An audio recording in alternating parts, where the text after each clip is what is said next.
Today's video ay hindi po ako ang magluluto, kundi ang ating unika iha, Sheena Olive.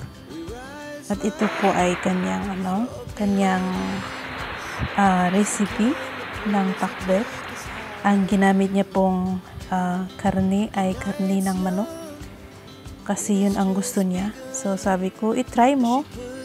So nagpabili siya sa kanyang papa ng pinakbet na gulay. So ayan po. Kanyang nilinisan, hiniwa-hiwa, kalabasa, basta mga gulay, pang pakbet. Pero ang gagamitin niyang meat po ay manok.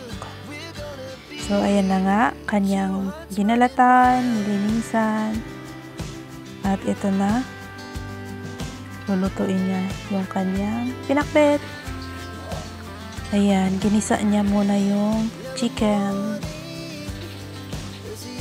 Natutuwa po ako mga ka-smile kasi unti-unting natuto yung anak ko kahit na yung anong gusto niyang lutuin. Sabi ko i-try niya kasi siya naman yung magluluto, so experiment kumbaga. So ayan na nga, paluto na ang kanyang pinakbet.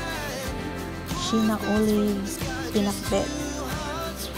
Sobrang saya ko kasi siya yung nagpo-offer, siya yung nagsasabi na, "Mama, magluluto ako ng ganito." O sige, sabihin mo kay Papa. So ayun na nga, natututo na ang aking dalagita at mukhang ang sarap ng kanyang luto.